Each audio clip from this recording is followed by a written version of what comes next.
people like me. You need people like me so you can point your fingers and say, that's the bad guy. That's the bad guy. That's the bad guy. That's the bad guy. That's the bad guy.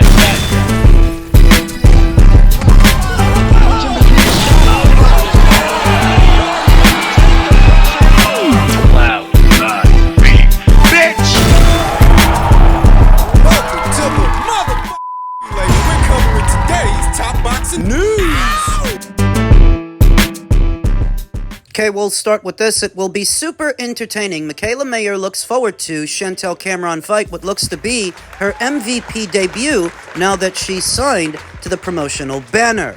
Michaela Mayer joined Bryant Custer's podcast to talk about her upcoming plans, fights that have been difficult to make, and the ones she expects to happen on the way as she waits for an opportunity to go undisputed. Mayer on who she will fight next. It's no secret, I got into the ring at the Dubois vs. Harper fight in London a few weeks ago against Chantel Cameron. Chantel Cameron just won the belt that I had to vacate because I hold the belt at 147 as well. I had to pick and choose since I have 2 belts at 154. I vacated one, Chantel fought for it, and I've got in the ring and said let's do it. I mean, I've always wanted a fight with Chantel. I always thought that would be a great fight. We've come forward styles, so I know it'll be super entertaining. So while I wait for Lauren Price so I can go undisputed with her and other fights that just don't seem to be happening, people just don't seem to want to move as quickly as I do, but I've always wanted to fight Chantel, so I think that's a great fight for in the meantime.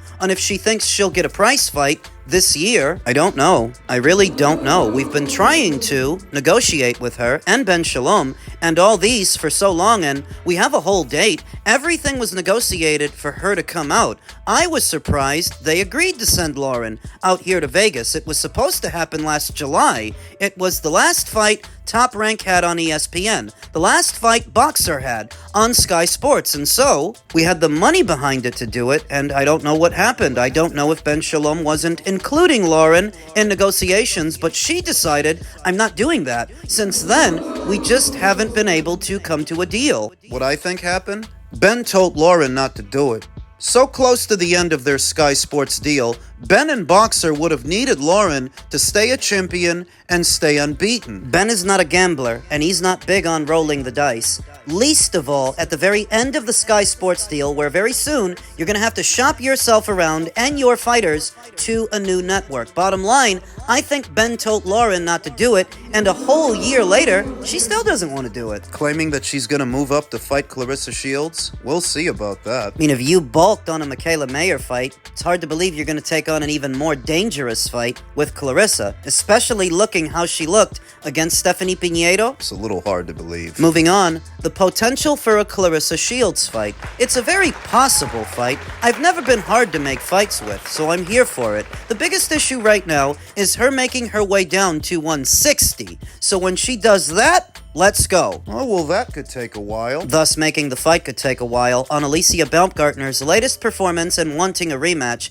I thought she looked really good the first half of the fight, the first 4 or 5 rounds, but then she kind of fell off. She was really good in moments, but I don't necessarily think Alicia Baumgartner is a 3-minute round fighter, and that's okay. I just don't necessarily think that she is. It's one of the reasons that I go back and forth with the 3-minute rounds, because this younger generation, I don't know if they have the attention span for that long of a fight. Now, you can say she adjusted, but it didn't really feel like an adjustment based on strategy. It felt like an adjustment based on fatigue. Of course I want a rematch. Listen, she talks about wanting the biggest fights. So do I. She talks about wanting to be in super fights. Of course. We all want to be in these super fights. So I'm confused as to why you're leaving this super fight between her and I, this rematch, on the table. If that's really what she wants, then hi, I'm right here. Here, in a manner of speaking, in reality they're separated by weight. Michaela is toggling between 147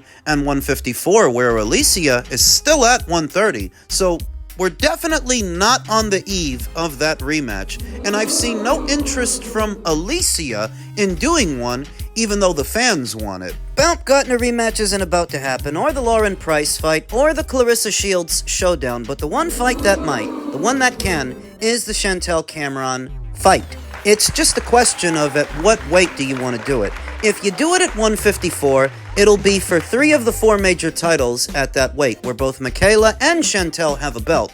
If you do it at 147, might actually be better to do it at 147 because regardless of the outcome, both fighters stay champions. Advantageous for the promoter that promotes them both. If Michaela wins at 147, Chantel still keeps her belt at 154. If Chantel beats Michaela at 147, Michaela still has her belts at 154. So it works for everybody. Might be better to do it at 147, the location of the match.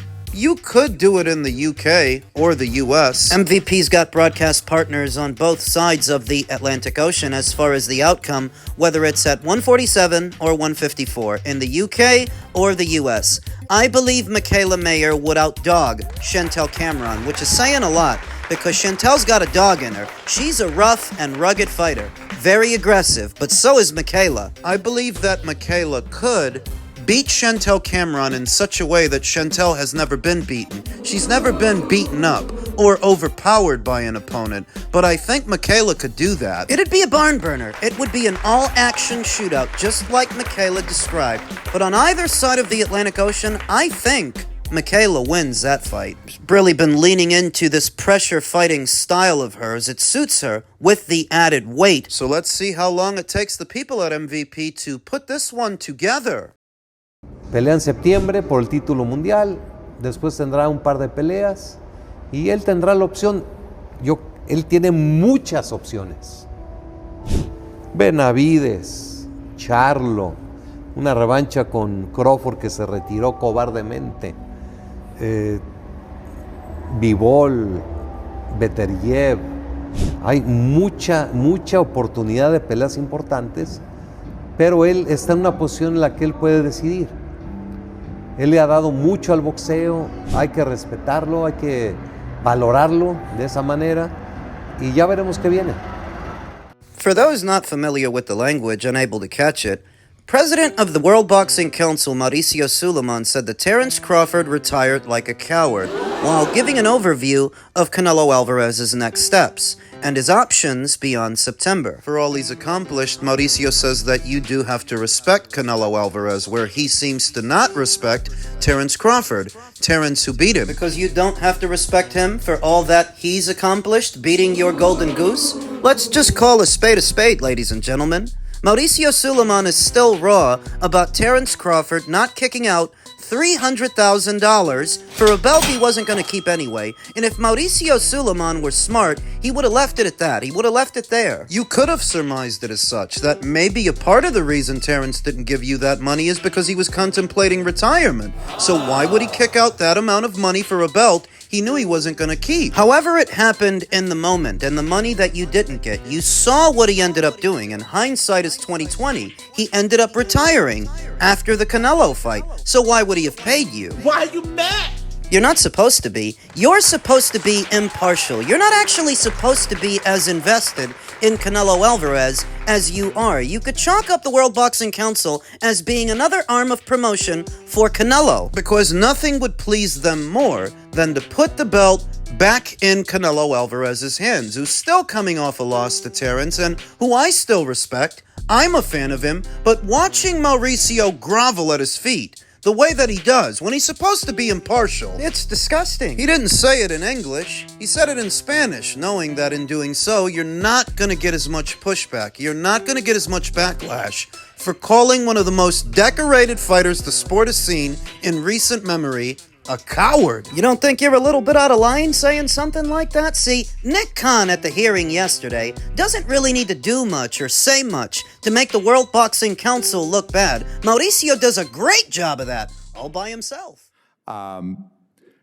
These sanctioning bodies. There was an article in 1999 in the Los Angeles Times written by a Hall of Fame boxing writer named Steve Springer that talked about the corruption between the WBC at the time and Don King. George Foreman's manager around the same time said about the sanctioning bodies in the Los Angeles Times, they've taken so much out of the sport, they need to be totally destroyed then we could turn this sport around and take it back from the dark ages.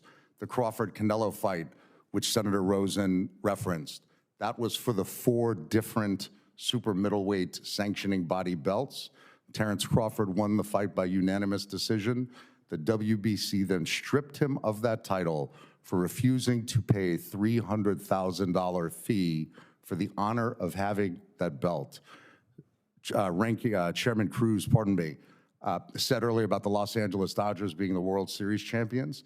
It would be like if Major League Baseball went to the Dodgers after they beat the Blue Jays and said, no, we're going to take this title away from you because you didn't pay us money. That's what it's akin to. They are terrible for the sport. They've ruined the sport. And by the way, the last thing on Canelo Crawford. So WrestleMania this past weekend, which Senator Rosen mentioned, Make-A-Wish. WWE does a lot of work with Make-A-Wish. John Cena in particular has made more wishes happen than any other human in the existence of Make-A-Wish. Make-A-Wish, a nonprofit organization, they bought $2,500 of tickets. The WBC for Canelo Crawford, they hold themselves out as a nonprofit. They purchased $265,000 of tickets for that event and insisted upon a suite for the president of their company. It's a mess. It's not just health and safety. We all want more health and safety. It's about presenting an option. And by the way, if fighters want, as Mr. De La Hoya said, they want to fight for those belts, please, feel free. We're not saying get rid of them. We're saying keep the Ali Act as is. Just provide this option for the UBOs, which we think is great for the fighters. Well, perfect. I appreciate that very much. I did go to the Canelo fight in Las Vegas, so I helped some economic activity. So I'll be the first to invite Senator Rosen to WrestleMania in Cleveland, either 29 or 2030. Now, Mauricio of the World Boxing Council was not in attendance for yesterday's hearing, likely because he didn't want to be subject to difficult questions or awkward moments. Look, he wasn't there, and that's how I surmise it. He knew not to be there, but they did release an official statement. The World Boxing Council reaffirms its support for the Ali Act and recognizes Oscar De La Hoya and Nico Ali Walsh following their testimonies before the U.S. Senate. Washington, D.C., the World Boxing Council continues to express its full support of the current iteration of the Ali Act and acknowledges the testimonies provided by former world champion and current promoter Oscar De La Hoya, as well as professional boxer Nico Ali Walsh, the grandson of the legendary Muhammad Ali. Both offered relevant perspectives from the standpoint of the active and retired boxers that the World Boxing Council advocates for, reinforcing the importance of preserving the structural integrity of professional boxing. Integrity? What the fuck do you know about integrity? The World Boxing Council recognizes De La Hoya and Ali Walsh as allies in the defense of fighters in the current regulatory model that protects their rights, reiterating the institutional opposition to legislative proposals that, under the name of the Ali Revival Act, would alter the current regulatory balance of professional boxing. Care so much about the fighters you call them cowards for retiring, huh? The Ali Act has been an essential tool for decades protecting professional boxers in the United States. The World Boxing Council opposes any attempt to weaken or replace this framework with initiatives that could compromise the independence, transparency, and competitive balance of boxing, said Mauricio Sulaiman, president of the World Boxing Council. We also recognize Oscar De La Hoya and Nico Ali Walsh for their valuable contributions, which reflect the direct voice of the sport in this debate. If that were true, you wouldn't see as many fighters signing to Zuffa as you do. Fighters from America, other countries. The World Boxing Council reaffirms its mission to protect boxers worldwide and will continue to collaborate with all stakeholders, always advocating for the best interests of boxers through independent regulation, robust medical oversight, open competitive systems, and high ethical and sporting standards. High ethical standards? Are you fucking joking? How ethical do you think it is to be as close to a boxer, as close to Canelo as you are? And how ethical is it to call Terence Crawford a coward for retiring after beating him? You care so much about the boxers you weren't there yesterday. They were probably better off that you weren't. It was really just Oscar De La Hoya and Nico Ali Walsh. Nico, who says the cons outweigh the pros. Reacting to yesterday's Senate hearing on the Revival Act. Golden Boy promoter Oscar De La Hoya wasn't the only one speaking out against those who would do away with the Ali Act during yesterday's Senate hearing, with boxer Nico Ali Walsh also attending the proceedings to share his perspective on protecting fighters, with certain interested parties looking to do away with the Ali Act. The grandson of the man the law was named after shared some of these thoughts. I feel like the hearing went perfectly for our side. Oscar De La Hoya, he spoke very efficiently. I felt on our side of things, and I felt I did a good job as well, just doing what we can to prevent boxing from going in the direction that those guys wanted to, said Ali Walsh. It's a rug pull situation. They come with empty promises of fixing health and safety, adding health and safety standards to boxing that no one can disagree with. You'll never see me, you'll never see Oscar, or anyone who's on the side of keeping or maintaining the original Ali Act. You'll never see us saying, no, we don't want any new health and safety policies being added. So they added those promises, but on the back end of things, they're adding so much that it'll disrupt the sport, and it'll monopolize the sport to one system.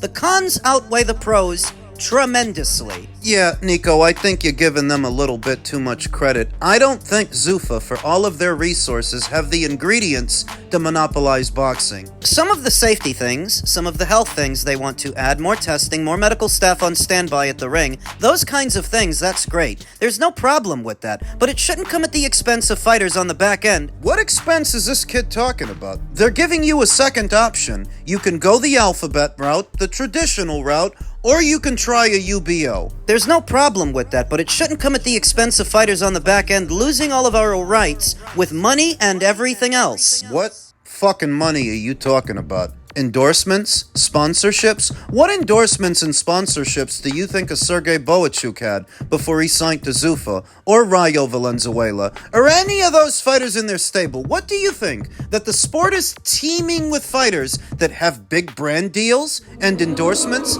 This kid's problem is he's a Nepo baby, and he hasn't really been exposed to the darker side of the sport. He doesn't really know how bent it already is because he's never been subject to it. From the very beginning, this guy's been riding his grandfather's surname. We don't know who this guy is because he's such a good amateur. He was such a good amateur, or he's such a good boxer. The only reason we know him is because of who his grandfather was. So that's what fast-tracked him to a promotional deal with a major promoter ahead of a lot of other fighters who had to get it out of the mud, who had to do it the hard way, fighting on the biggest sports network in the country for no other reason than who his grandfather was. You don't know about the darker side of the sport. You didn't experience it because of who your grandfather was. But there are a lot of fighters right now signing to Zuffa while you sermonize about the evils of a UBO. They've made their choice because now at least they have one. They don't want to do things the old-fashioned way. Some of them did that already. Now they're doing this. What's the problem? Like I've been saying, where the misguided like Nico Ali Walsh thinks that he's fighting against a monopoly forming, all he's really doing is fighting to preserve one. He just doesn't know it, because that's what the existing framework is.